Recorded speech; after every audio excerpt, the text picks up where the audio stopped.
مولاي يا مولاي مولاي مولاي. أعوذ بالله من الشیطان الرجیم. بسم الله الرحمن الرحیم. اگر تازه دفن شده و هنوز अगर मैयत को अभी ताज़ा दफन किया है और अभी नफ्श कब्र करना उसकी एहानत न समझा जाए तो कब्र को खोले और उसके लिए नमाज पढ़े। लेकिन अगर इस बात का एहतमाल हो तो इम्कान है कि लाश को नुकसान पहुंचाया जा चुका हो हशरात की वजह से और इसको तौहीन समझा जाए, उसकी कब्र को खोदना और नफ्श कब्र माना जाए, तो फिर उसी कब्र के ऊपर से नमाज पढ़ी जाएगी। अगर रवायत मुतलक दार हाँ, इसके सिलसिले में रवायत मुतलक़ा हमारे पास मौजूद है जो कब्र के ऊपर नमाज पढ़ने का हुक्म करती है। ना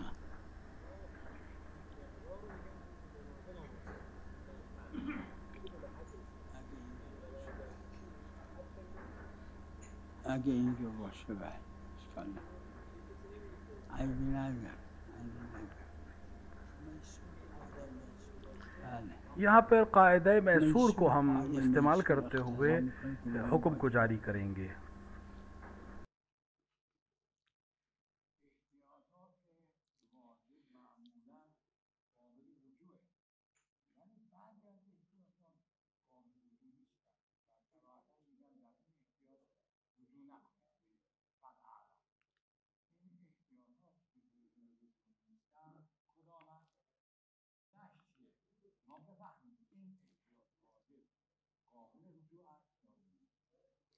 ببینید این از کتب علمی بحث‌های علمی پیدا میشه، روشنه که گاهی فقیه نسبت به این مسئله روشن نیست براش احتیاط میکنه.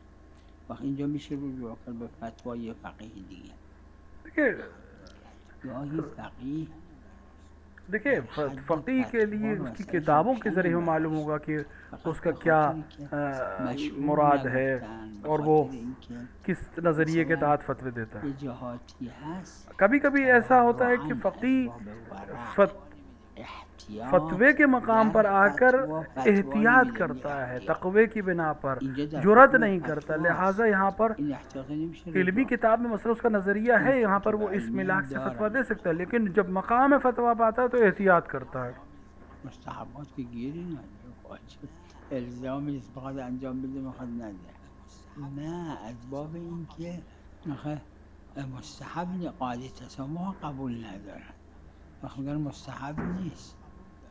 देखिए जहाँ पर अक्सरियत ये है कि क़ायदे तसामुह को कबूल जो नहीं करता वो हुक्म नहीं देता, लेकिन मशहूर क़ायदे तसामुह को कबूल करते हैं।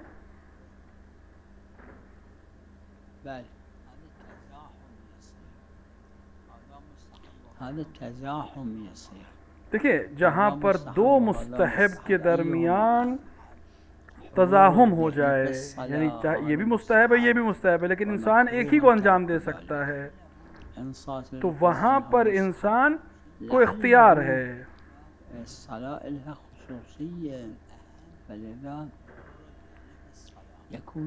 तो जो अहम है उसको अंजाम देगा।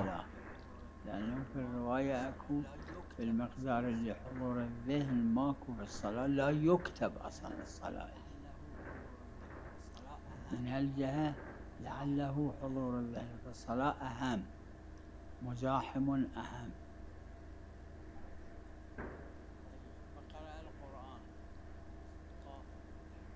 فقرأ القرآن سكت يعني चुप हो, سكت يعني الإمام سكت، مو أنه استمع للقرآن. ثم في ذلك الوقت الإمام ما كان इमाम सिर्फ खामोश हो जाते, यहाँ पे तज़ाहुम नहीं है। لا هذا تزاحم ماكو تزاحم. لا ليش؟ الإنسان إذا بالصلاة ये इंसान कुरान पढ़ता है ينصت يعني يسكن ما يقرأ هو وينصت إلى मिसाल के तौर पर القراءة अगर من الخارج أكو هذا إشكال ما بي.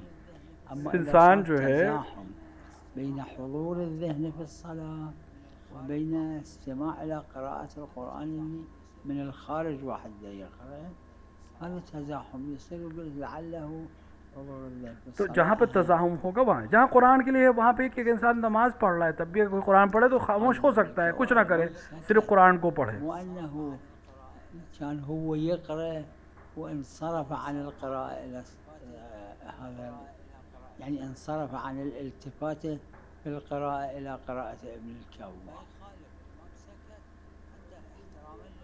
ما يخالف الإمام سكت حتى احترام इमाम सिर्फ इसलिए चुप हो गए कि कुरान का एहतराम कर रहे थे जब वो खारजी कुरान पढ़ रहा था. اي بلي أجابه بالقرآن.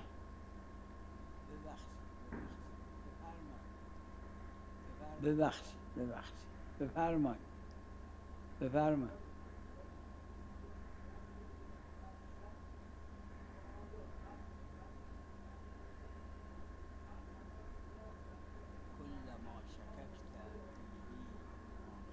كلما شككت فيه مما قد مضى.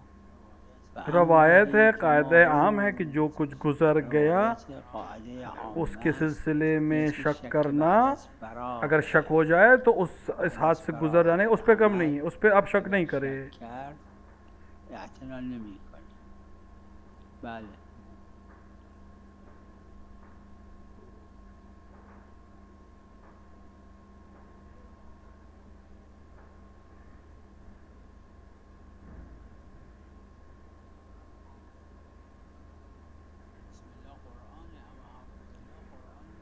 बिस्मिल्लाह कुरान है, आउज़ु बिल्लाह मिनश शैतानिर रजीम कुरान का हिस्सा नहीं, आयत नहीं है.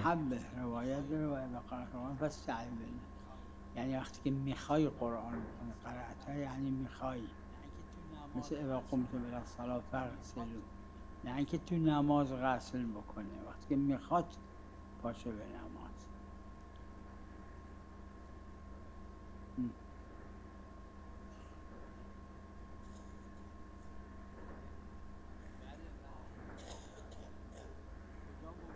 بله کجا موجود نیست؟ कुरान का हिस्सा नहीं. جزء قرآن نیست. اعوذ بالله من الشیطان الرجیم. اعوذ بالله جزء قرآن نیست، مقدمه قرآن. و اذا قرأت القرآن فاستعذ، یعنی وقتی که میخوای قرآن بخونی قبل از قرآن اعوذ بالله. मुस्तहब है कि जब कुरान पढ़ें उससे पहले आउज़ु बिल्लाह कहें, लेकिन खुद आउज़ु बिल्लाह मिनश शैतानिर रजीम आयत नहीं है. ولی قرآن داره میگه.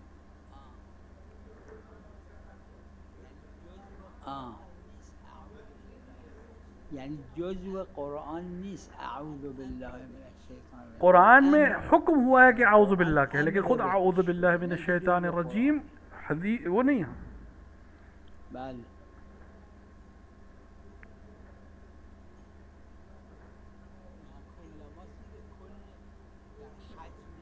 نه کل ماست دیگه، کل در حج میاد، در صوم میاد، در عقد نکاح میاد. तमाम चीज़ों में आता है. आक़द में शक करे, कुरान हज में करे, नमाज में करे, जहाँ जहाँ भी शक हो वो काम से गुजरने के बाद उस शक की कोई हैबियत नहीं है.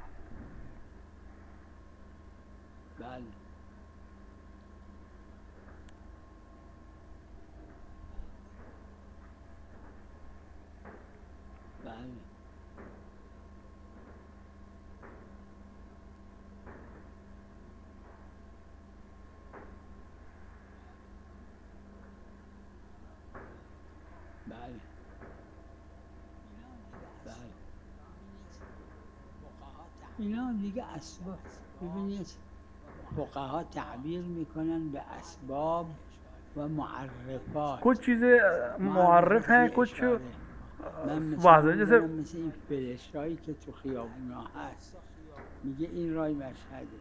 حالا اگه 10 تا خیابون توش فلش بود اونو نوشته رای مشهده، 10 تا رای مشهده، نه اینا همه 10 تا به یه چیز ये जो इशारे, जैसे आप रोड पे चलते हैं किसी मकाम तक पहुंचने के लिए इशारे आते हैं बार बार कि ये मशहद का रास्ता, ये मशहद का, तो ये सब रास्ते नहीं, ये सब निशानियां हैं। ऐसे ही आइम्मा ने हमें चीज़ें निशानी के तौर पर उसूल की बयान की हैं, उसके ज़रिए से हम पहुंचते हैं।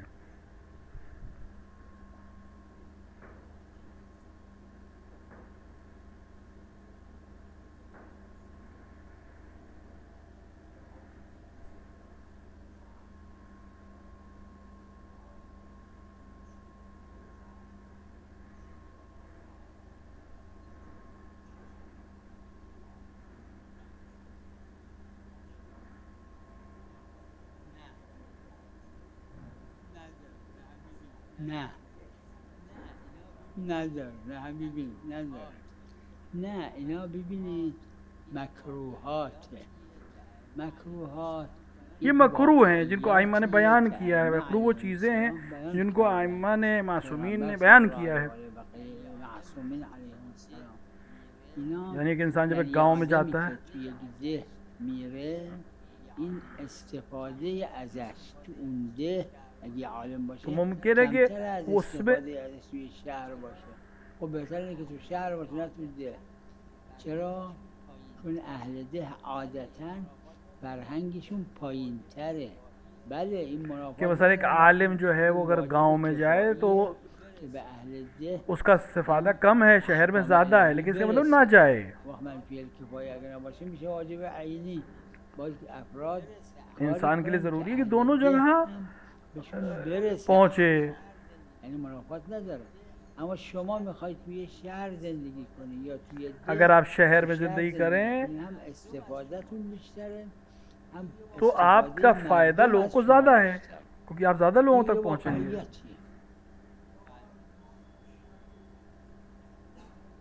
بله درست.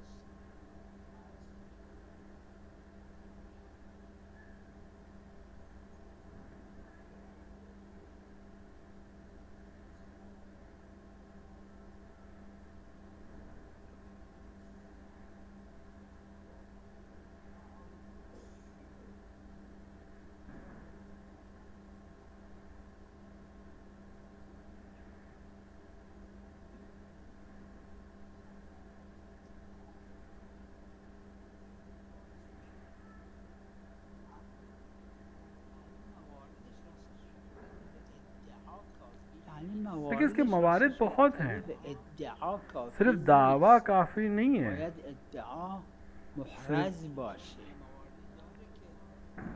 اگه ثابت شد در اون یه مواردی داره که حد و نزن मसलन हद है कि मसलन औरतें मुख्तलिफ हालात में अहकाम अलग अलग हैं। मिसाल के तौर पर हामला खातून के लिए अलग है। همش یادم نیست اما هست یه مواردی داره. شبهات अगर शुबा हो जाए फिर तो हद लग ही नहीं सकती। برداشته میشه.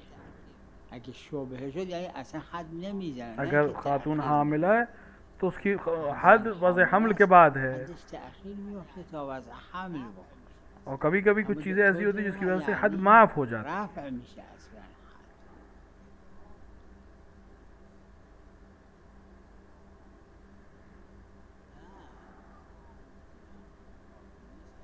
نه نه کافی نیست. احراز میخواد. بله اونی که میخواد اجرای حد کنه اگه اون شک کرد تو شبهه میشه. اما نه اینکه این ادعا میکنه اون میدونه این ادعا دروغه مثلا. सिर्फ दावा काफ़ी नहीं, साबित होना चाहिए। ادعا کافی نیست. باید شبهه برای مجری حد باشه یا اینکه احراز بشه که صدق ادعا.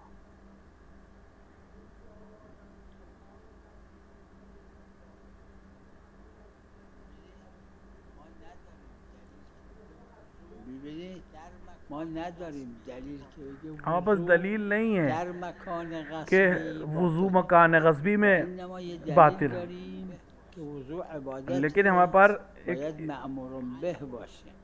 लेकिन हमारे पास एक ऐसे منهی عنه. اگه اجتماع हमारे पास रवायत है जहाँ पर यह है कि मना अम्र नहीं के बीच में अगर टकराव हो जाए तो नहीं मुकद्दम हो जाता है। وقت اگر در فضای غصبی که तो مکان जहाँ غصبی बस نیست، बहस ये है कि صدق गस्ब का غصب ये वाक़न میکنه गस्ब باطل गस्ब میکنه. माना जाएगा कि नहीं? اما अगर اگه ये صدق गस्ब غصب माना जाएगा, نمیکنه तसर्रुफ نه माना باطل जाएगा باطل तो वज़ू बातिल हो जाएगा। अगर गस्ब माना नहीं जाएगा तो वज़ू बातिल है। همین در حدی که عرفاً صدق کنه این تصرفه. فرض کن در عز گرما و ظهر زیر خیمه میره، این تصرف एक दफ़ा खैमा लगा है, उसके अंदर से आदमी जाके धूप से बचने के लिए या बारिश से बचने के लिए खड़ा हो जाता है और किसी और का खैमा है, तो ये तसर्रुफ है। तो अब कहीं कहीं पे सिर्फ जाना तसर्रुफ नहीं है, कहीं कहीं पे जाना तसर्रुफ है। तो जहाँ सिद्क़ करे कि ये गस्ब है, गस्ब कर रहा है, तो ये बातिल हो जाएगी। کتب مسائل دیگه داره که اگه کسی وایساده داره نماز میخونه، داره سوره حمد میخونه، شما داره سوره حمد میخونه، یک کسی اومد یه عبای غصبی رو دوش شما گذاشت، شما فهمید غصبه.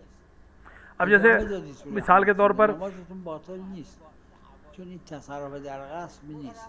اما اگه با این عبای मिसाल के तौर पर आप खड़े हुए नमाज पढ़ रहे हैं, आपके दोष पे आके कोई अबा डाल दे गस्बी, आपकी समझ में भी आ जाए गस्बी, जब तक आप खड़े हैं ये तसर्रुफ नहीं है। लेकिन जैसे ही आपका बदन हरकत करेगा रुकू में जाने के लिए, सजदे में जाने के लिए, तसर्रुफ है गस्बी अबा में, लिहाजा उसे तो ये बहस है। رکوع رفت آنها تصرف اسم غصبه. اما تا وایساده تکونم نخورده خود شما عبای غصبی رو دوشتون نگذاشتید، تو نماز بودید کسی رو دوشتون گذاشتید. آیا نباید سوره حمد ادامه بدید؟ نه اشکال نداره، سوره حمد ادامه بدید. رکوع اگه خواستید برید عبا رو بندازید کنار.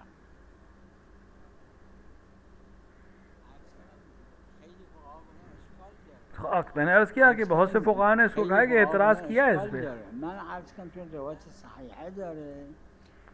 लेकिन मेरा नज़रिया कि नहीं, खुद वज़ू में इश्काल नहीं, मगर ये कि तसर्रुफ साबित हो।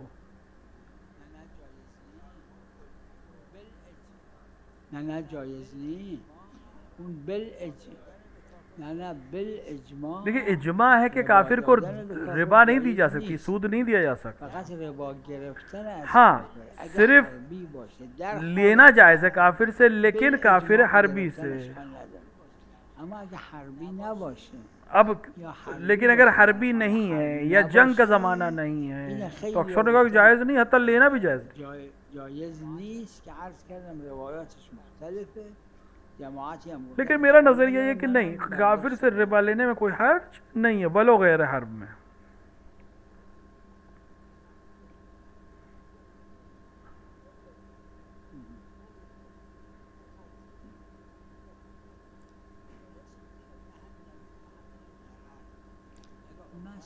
نهى النبي عن الغرر.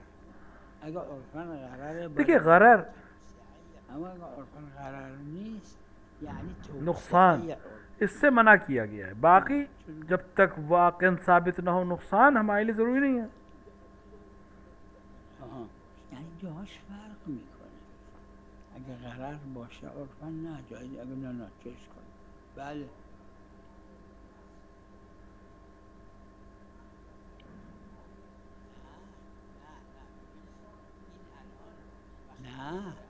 نه ببینید این الان وقتی که داره از قیام رکوع میره و این عبای غصبی رو دوششه و میدونه غصبه، این رکوع رفتنه، این حرکت دادن این عبا به देखिए एक दफ़ा है कि نماز तसर्रुफ साबित हो, عبا رو اینجوری میکنه حرکت نماز نیست. اما وقتی از قیام رکوع میکنه این حرکت صلات، این عبادت. उर्फ़ी मसला है, जहाँ साबित हो जाए कि तसर्रुफ है वहाँ गस्ब है और नमाज बातिल हो जाएगी। लेकिन अगर तसर्रुफ नहीं साबित हो तो फिर सही। یعنی عرفاً این غاصب صدق میکنه. اگه قبول آخه اونا میگن غاصب صدق نمیکنه. ببینید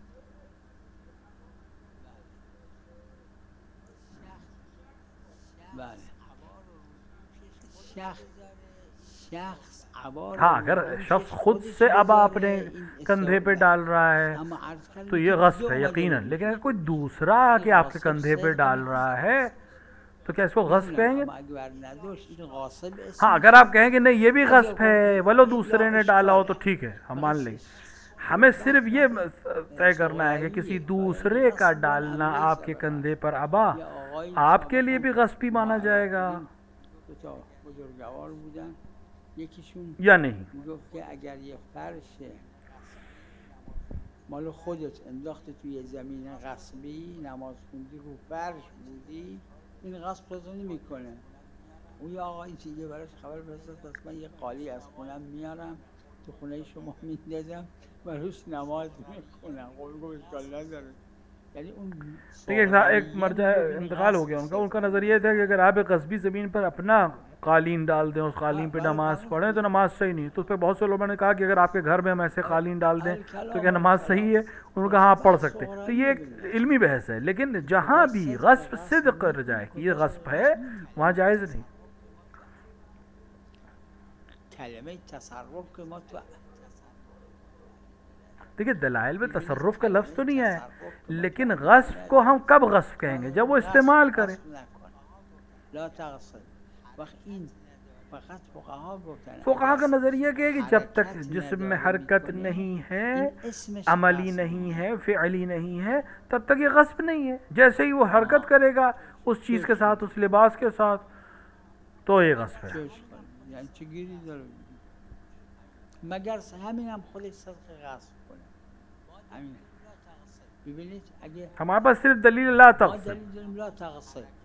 وقت گفتن اگر در نماز حرکت نمازی نداره میشه अगर غصب ये نیست. कबूल करें कि ये उर्फ में गस्ब है तो उसको हम इश्काल करेंगे, हम गस्ब आनेंगे, उस पर हुक्म गस्ब जारी होगा।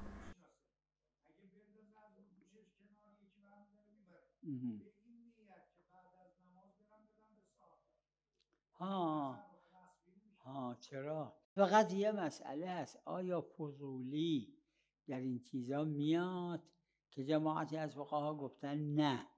من یه وقت عرض شد بحث شد گفتم چون دلیل فضولی خاص نیست اگه این हाँ, एक चीज़ है कि इंसान नमाज पढ़ने के बाद چگیری داره उस शख्स को राज़ी कर ले तो उसकी नमाज सही है, उसका अमल सही हो जाएगा। बाज़ उलमा ने इश्काल किया, अलबत्ता इस पे भी इश्काल किया कि नहीं उस वक्त चूंकि राज़ी नहीं था लिहाजा वो अमल सही नहीं है।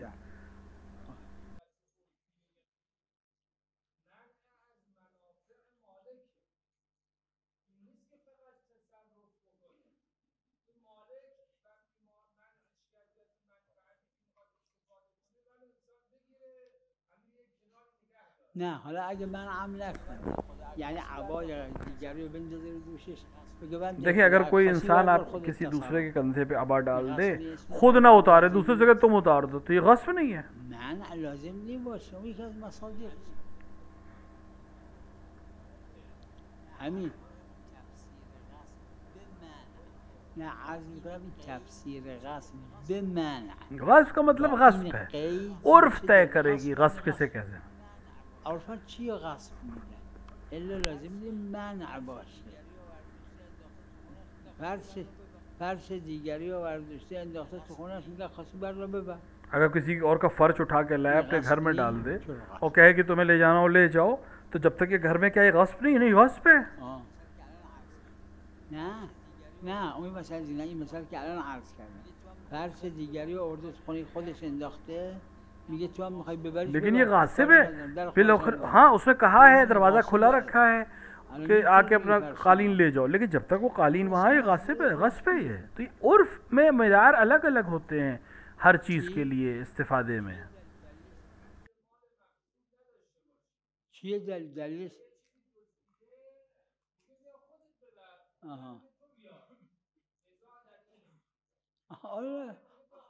حالا اون یه فرع مسئله است، اشکال نداره. میگم اگه اونجا گفتیم میگم اشکال نداره.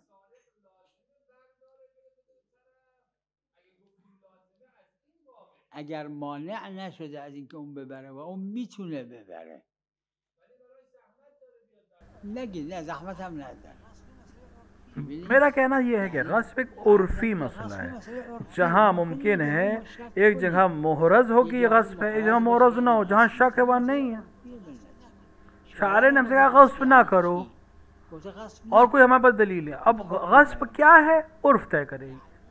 دلیل دیگه داره بله. یعنی این دلیل دیگه داره بله. जहाँ दूसरे दलाइल की वजह से بله، कोई चीज़ قبول. साबित हो एक अलग बहस है. بله. سلام علیکم. بفرمایید.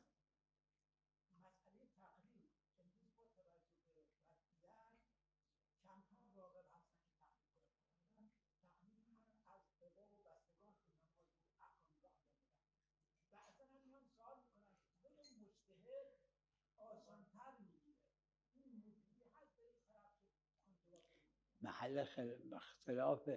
ببینید تقلید یعنی رجوع جاهل به عالم، یعنی کسی که مریضه یا مریض داره तकलीद किसे कहते हैं? यानी एक जिस इल्म का ना रखने वाला इल्म से पूछे. जैसे एक इंसान मरीज़ है, किसके पास जाएगा? डॉक्टर के पास जाएगा. कौन से डॉक्टर के पास जाएगा, किस तरह से तय करता है, उसी तरह तकलीद का हिस्सा है. जिस तरह बीमारी के इलाज के लिए डॉक्टर का इंतखाब करता है, वैसे ही मसाइल के हल के लिए फ़क़ीह का इंतखाब करता है. صلی الله علی محمد و علی آله.